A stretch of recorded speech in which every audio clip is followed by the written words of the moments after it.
something to do. All right, welcome everyone. We're here on the record, and this is the matters of people of the state of Michigan versus Matthew John Lehman.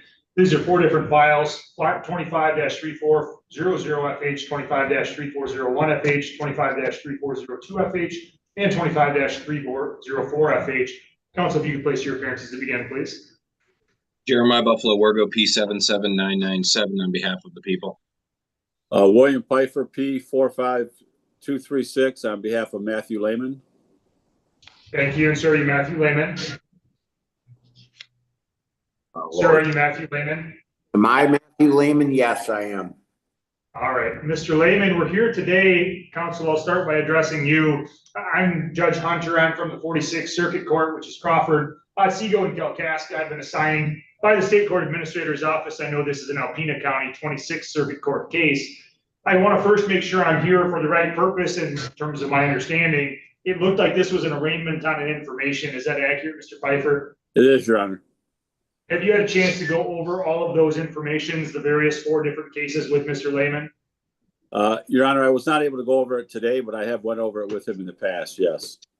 Mr. Lehman, you appear demonstrative to me, and you were just making this motion with your hands. I don't know what that means, so why don't you try to explain it for me? Oh, you were just asking him if he just went over everything with me. We didn't have enough time to go over everything. There's a lot more I want to go over with him. Well, I'm sure there's many more things that you want to go over, but the purpose of this hearing is relatively limited. That's why I asked your attorney. But now I'll ask you. The purpose of an arraignment on an information is to determine whether or not you've reviewed the charges against you, whether or not you understand them, and whether or not you understand the maximum penalties. That is not a question of whether or not you agree with the charges, or if you need more time to talk with your attorney about them. That's why the limited question to your attorney was what it was. So the question for you, Mr. Lehman, is, do you want me to read the charges on the open court record, or do you know what the charges are? I have some idea what the charges are and what some of the maximum sentences are. Well, some is not appropriate to this court, and so what I'll do is take the time that's necessary to go through each and every one of the charges, Mr. Lehman, because it's important that you understand them. More specifically, it's more important to me that you're aware of them. I can't possibly force you to understand them or agree with them, but I will make sure that you have every opportunity to understand the nature of the charges. In the first file that's been filed against you, Mr. Lehman, your charges are the following. The prosecutor has alleged by the information that he's filed that on or about 7/21 or July 21st of 2025, with regard to count one, that you did threaten to commit an act of terrorism and did communicate that threat to another person contrary to statute. That offense, if you're convicted of it, is a felony offense, and the maximum punishment for that felony is up to 20 years in the state prison system and/or a fine of up to $20,000.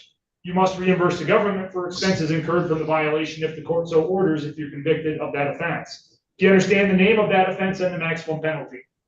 Yes, I do, Your Honor.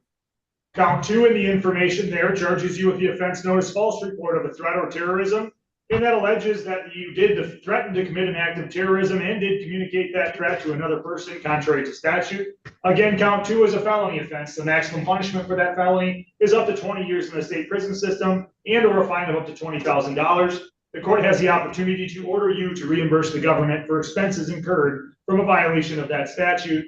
Finally, in count three, you're charged with the offense of interfering with the crime report. The prosecutor alleges that you did retaliate or attempt to retaliate against another person for having reported or attempted to report a crime committed or attempted by another person contrary to statute. That particular offense is a misdemeanor offense, and the maximum punishment is 1 year in the county jail and/or a $1,000 fine. The consecutive sentence may be imposed for any other conviction. Are you now aware of the charges that have been filed against you and their maximum penalties in that file? Yes, I am, Your Honor. Turning to file number 25-3401FH. In that particular case, the information charges you with the offense of count one, malicious destruction of fire or police property. In that case, the prosecutor charges that on or about July 21st of 2025, that you did willfully and maliciously destroy or injure certain personal property, to wit, a security or surveillance camera belonging to or possessed by the Alpena County Jail contrary to statute. That offense is also a felony offense, and the maximum punishment for that felony offense is 4 years in the state prison system and/or a fine of up to $5,000. Did you have a question, sir? Oh, no, I was just pointing out, I'm in the exact cell where I did it. It was that camera up there that I broke with Mr. the Lehman, let broom. me make this more simple for you. This is not a hearing where I'm making factual determinations. This is not a hearing where I've yet sought input from you except as to limited questions. And those limited questions are these following. Have you had a chance to read the allegations against you? Do you understand the charges? And do you understand the maximum penalty? Yes, That's it. That's all I'm asking, and that's all I'm permitting. So any of the commentary that you might have, you can save it for your attorney and or for a jury and or for me if you determine to have a bench trial. But the focus of this hearing is not for you to tell me anything else about the case. Do you understand? Yes, I do, Your Honor. So do you understand the nature of the charge and the maximum penalty associated with count 1 in the second file? Yes, I do, Your Honor. Count 2 charges you with the offense of malicious destruction. Mr. Lehman, I intend to keep talking, and I'm going to keep talking because you are already tending to make this job more difficult than it needs to be. I say that because this is a simple procedure. And when you're laughing, it suggests to me more that what I'm suspecting is the truth, that you're intentionally trying to impede the role that I have, the role that Mr. Wergau has, the role that the Alpena County Circuit Court has, or the role that even your own attorney has. If my suspicion in that regard is continued and I make a finding, I'm simply going to remove you from this court proceeding and I'll conduct it with your attorney.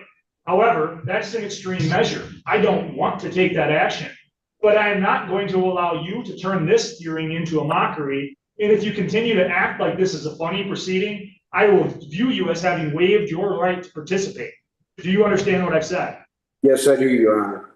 Do I need to repeat any of that circumstance more specifically for you? No, you do not, Your Honor. Then you should act accordingly. You should listen carefully to the things I'm saying, and you should answer only those inquiries that I put to you.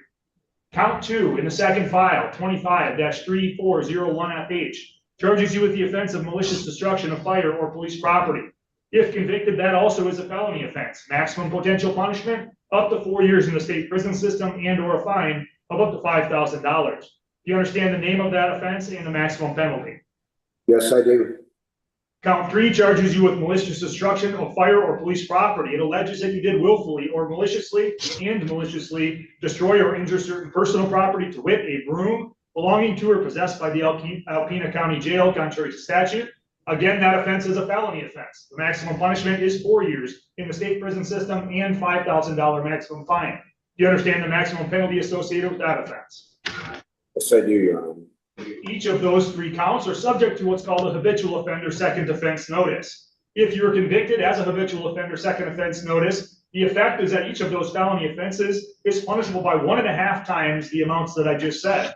So for example, count 1, count 2, and count 3, rather than having a 4-year maximum, would have a 6-year maximum under the statutes. Do you understand that maximum penalty? Yes, I do, Your Honor.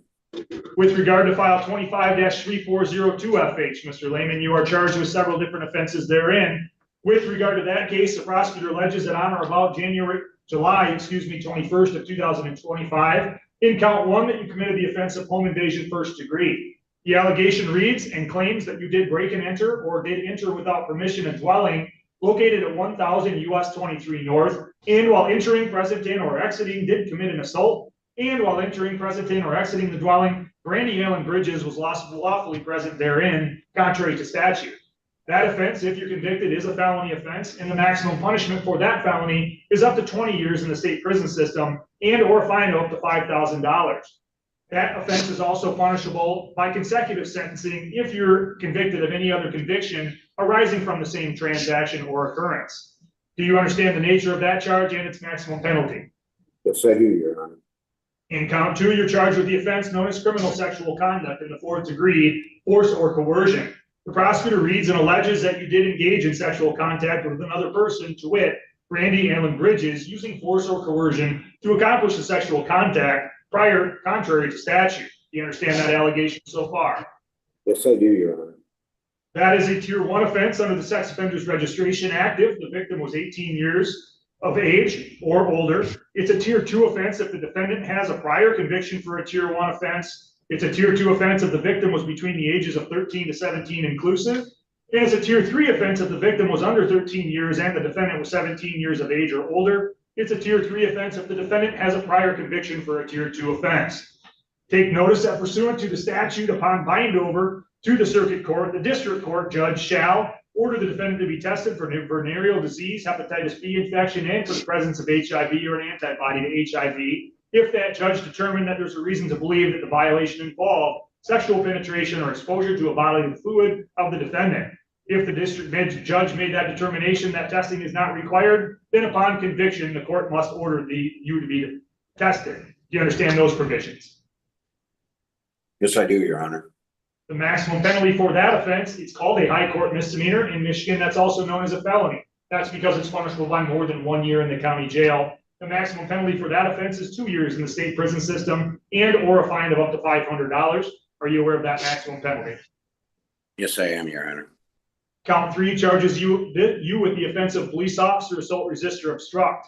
It alleges that you did assault, batter, wound, resist, obstruct, oppose, or endanger Terry Curtis, who was a police officer with the Alpena Police Department, that the defendant knew or had reason to know was performing his or her duties contrary to statute. That offense is a felony offense with a maximum punishment of 2 years in the state prison system and or a fine of up to $2,000. A consecutive sentence can be imposed under one statute if the assault was committed in a place of confinement or under a separate statute for another violation arising from the same transaction or occurrence. Do you understand the nature of that charge as well as its maximum penalty? Yes, I do, Your Honor. Again, for these charges, the prosecutor suggests that you are a habitual offender second offense notice. If that's found by the court to be true, that means that each of the penalties that I've just outlined is increased by 1 1/2 times. That means count 1, home invasion first degree, could carry with it a maximum of 30 years in the state prison system.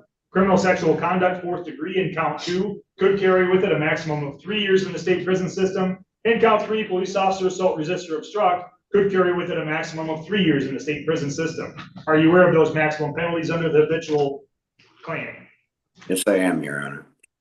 Finally, in claim 25 case number 25-3404FH, the prosecutor alleges that on or about July 11, 2025, with respect to count 1, that you did make an assault upon Thomas Michael Patel Jr. by strangulation or suffocation, contrary to statute. That is a felony offense with a maximum potential punishment of up to 10 years in the state prison system and or a fine of up to $5,000. DNA must be taken upon your arrest. If it was not taken upon your arrest, it would be ordered to be taken upon your conviction. A consecutive sentence may be imposed under the statute if the assault was committed in a place of confinement. Do you understand the maximum penalties associated with that charge? I do, Your Honor. You're also charged as a habitual offender second offense notice, meaning that if you were convicted, that penalty would rise by 1 1/2 times, meaning the maximum penalty is 15 years in the state prison system for count 1. Do you understand that? You. Count 2 charges you with the offense known as assault with intent to maim. That alleges that you did make an assault upon Thomas Michael Patel Jr. with the intent to maim or disfigure said person by cutting or tearing off an ear, contrary to statute. That is also a felony offense. That felony offense is punishable by a maximum of 10 years in the state prison system and or a fine of up to $5,000. DNA must be taken upon your arrest. If it was not taken upon your arrest, it would be ordered by the court to be taken in the event you were convicted, and a consecutive sentence may be imposed under the statute if the assault was committed in a place of confinement.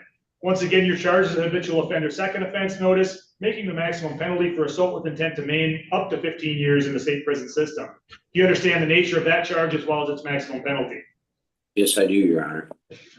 You have the right to remain silent throughout these proceedings. If you don't remain silent, anything that you say on the open court record or in any writing could be used against you. You have the right to be represented by counsel. Here's Mr. Pfeiffer is going to do that adequately for you. Mr. Pfeiffer, with that reading, do you have anything formally that you would like to cover further in terms of the arraignment on the information? There's just one issue. I'm not sure if Mr. Wergo is aware of this, but count 2 of the last file, the assault with intent to maim, was dismissed at the district court level.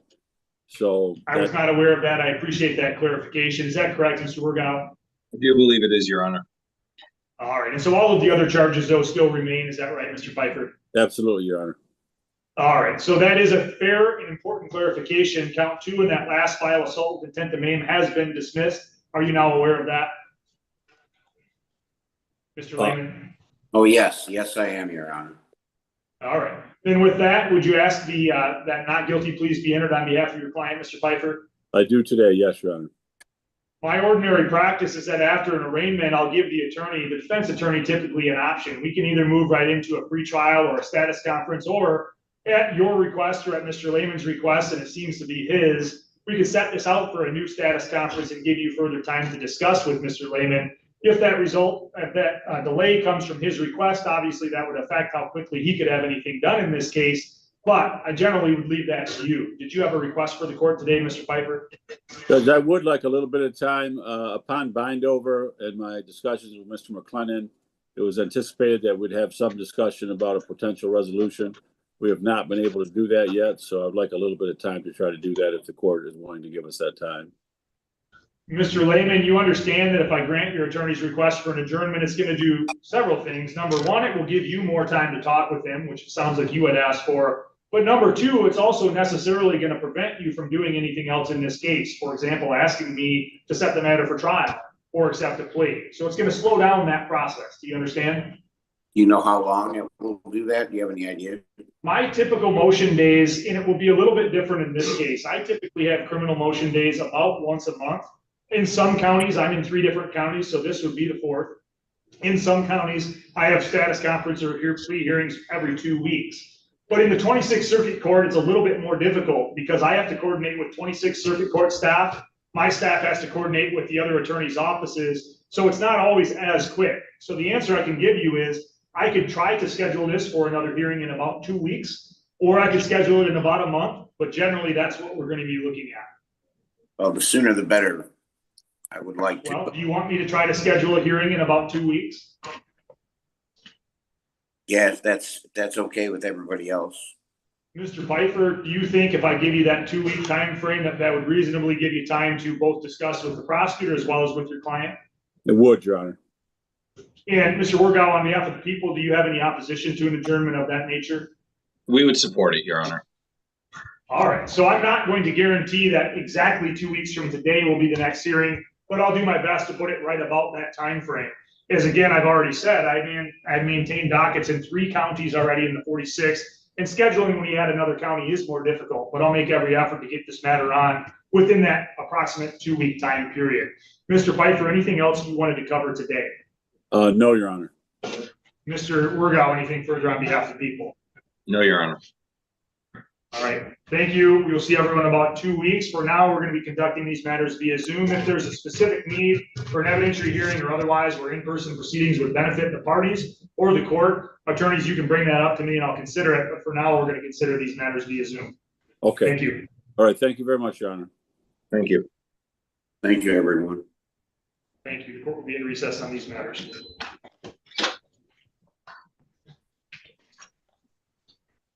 Thank you, Judge Hunter. Thank you. Thank you. Take care. Information.